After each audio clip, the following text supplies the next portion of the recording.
Crompton. I'm the Global Medical Director on the Acromegaly Program at Chiesi Rare Diseases.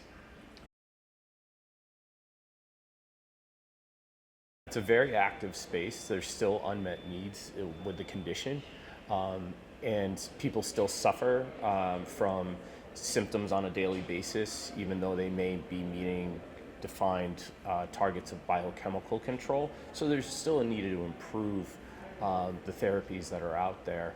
Acromegaly in the vast majority of cases is caused by a benign tumor growing on the pituitary gland, which causes the body to secrete excess growth hormone, and it leads to a numerous number of systemic manifestations and comorbidities in the patients. So they can develop some if it goes untreated, it will affect mortality, and they can have cardiovascular disease and a number of other things besides the obvious physical changes that come due to the overgrowth of tissues in the body.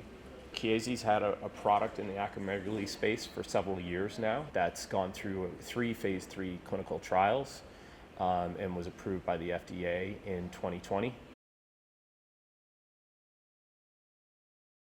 Our poster was actually at the International Pituitary Society's biennial meeting, and we presented data from our Management of Acromegaly Registry, which is a US-based registry of patients with active acromegaly, and that could be on any of the treatments that are currently available.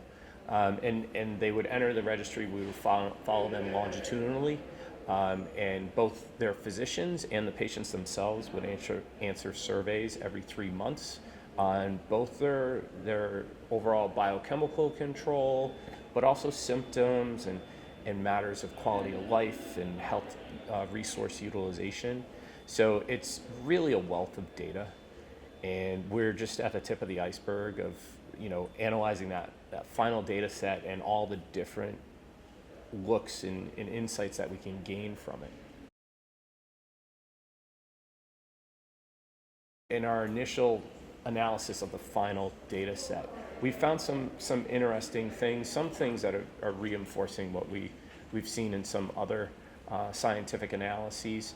So first, we found that the majority of patients who are on a therapy are controlled. So over 85% of patients on a monotherapy have biochemical control, and somewhere over 80% of those even on a combination therapy have biochemical control. However, within those biochemically controlled patients, there's still about a fifth of them that don't have well-controlled symptoms.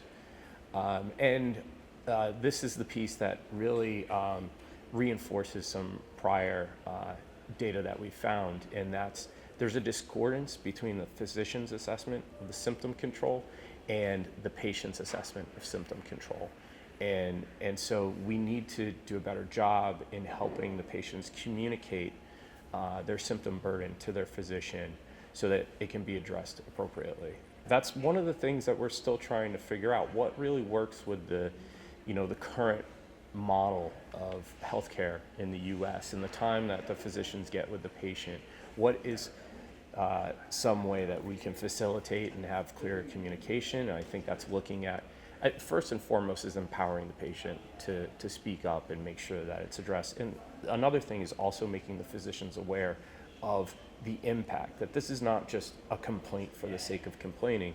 This is a complaint because it has all these downstream effects on quality of life and ability to do daily activities, whether that's related to leisure or work or whatnot. We looked at a group of patients that were on monotherapies, so one single agent, and we kind of compared to see, was there a difference in biochemical outcomes across the monotherapies? We didn't really find a difference there when they were patients that were established on that therapy. However, we did find a difference on symptom control matters. So most therapies were similar. There was one therapy that stood out, and that was oral octreotide. Did show a significant difference on the degree of symptom control reported by the patient. So it actually had a significantly higher degree of symptom control compared to all the other therapies and the reference that was used for the model. The other thing is we didn't find a difference in quality of life, so we're still looking. This is just a preliminary analysis. There's more dimensions to quality of life and more tools that we used in the study that we still have to dive deeper in and analyze.